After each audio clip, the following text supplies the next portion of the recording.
Oui, mais bonjour, c'est Lisiane, je suis ravie de vous retrouver dans cette nouvelle vidéo. Oui, mais je vais vous expliquer tout de suite ce que j'entends par là.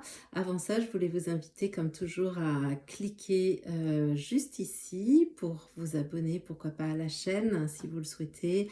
N'hésitez pas à liker les vidéos, à les partager. N'oubliez pas que c'est toujours un moyen de mieux les référencer et donc de mieux faire connaître ce soin. Alors, oui, mais ça fait très longtemps que j'ai envie de faire cette vidéo sur le oui, mais parce que c'est quelque chose que j'entends énormément en séance. Et c'est par exemple, ben tiens, pourquoi ne pas manger un peu plus un peu plus le matin, ou pourquoi ne pas manger différemment le matin, ou pourquoi tout simplement ne pas prendre le temps de prendre un petit déj le matin. Et là j'ai oui, mais et le soir, pourquoi ne pas faire un jeûne intermittent le soir plutôt que le matin? Oui, mais et pourquoi ne pas prendre le temps de respirer avant de s'endormir? Oui, mais bon, etc., etc. Ce oui, mais revient énormément, énormément, très très souvent à mes oreilles, dans vos pensées, dans votre quotidien. Et c'est vraiment, comment dire, un petit mot, deux petits mots qui nous cernent, que nous prononçons énormément et que nous recevons aussi énormément. Et donc, vous avez peut-être même déjà remarqué, là, rien que dans les quelques exemples que je viens de citer, à quel point ce oui mais est frustrant, à quel point il casse l'enthousiasme, votre enthousiasme, à quel point il nous empêche finalement de nous réinventer, de croire que les choses sont possibles. Par exemple, ben voilà, de croire que un jour vous n'aurez plus mal au ventre, de croire qu'un jour, votre système digestif va se remettre à fonctionner tout à fait normalement et de manière optimale, de croire que votre bien-être va pouvoir être là dans votre vie au quotidien et de manière durable. Quand vous prononcez ce oui mais, ben simplement vous renforcez vos croyances limitantes, votre routine dans laquelle il est plus confortable de rester installé, et donc, ce oui mais crée une incapacité à sortir de cela, à vous réinventer, donc du coup, va limiter totalement votre créativité.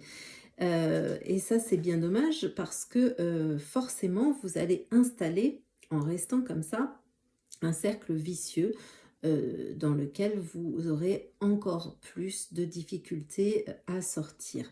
Donc c'est vraiment un parasite, c'est un parasite pour vous, c'est un parasite pour votre entourage, ça perturbe totalement votre évolution, votre potentiel à changer, votre capacité aussi à vous écouter vous-même et à écouter les autres. Bref, vous aurez compris que le oui mais c'est quand même quelque chose de mauvais pour la santé, vraiment très mauvais pour la santé et très mauvais pour votre ventre. Qu'est-ce que je pourrais vous dire encore sur ce oui mais? Ben, le oui mais c'est aussi un point de vue qu'on veut défendre.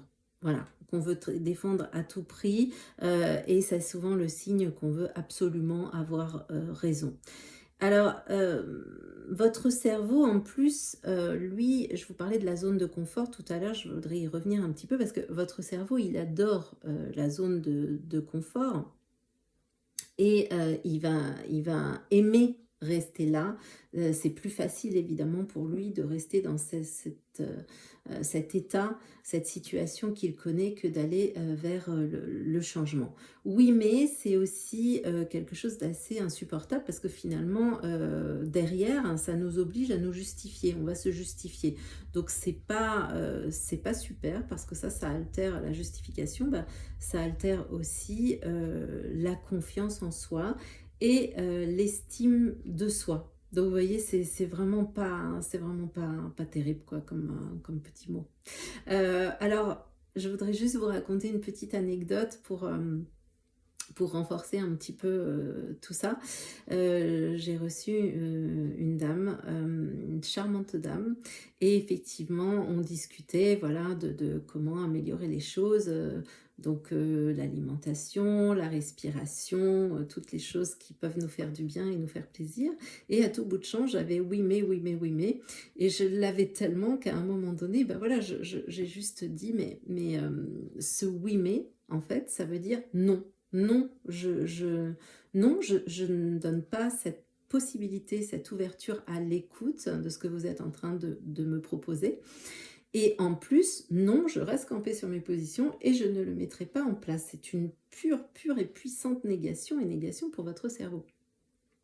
Et en fait, au final, à force de discuter, je pointais gentiment du doigt à chaque fois les oui mais et ça nous a beaucoup fait rire et en fait, à un moment donné, beh, ça a été une prise de conscience extraordinaire pour cette dame et tellement, incroyable que, au rendez-vous suivant, il n'y avait plus aucun oui mais dans la discussion et il n'y en a plus jamais eu. Et voilà, je trouve que c'est un joli témoignage que je souhaitais vous faire. Une petite histoire comme ça que je voulais vous raconter parce qu'elle est vraiment charmante, mignonne et super. Elle témoigne justement de la capacité à changer, à créer quelque chose de nouveau. Donc oui, mais n'est pas obligatoire ou oui, mais peut disparaître. Et je vous invite à remplacer oui mais par et si.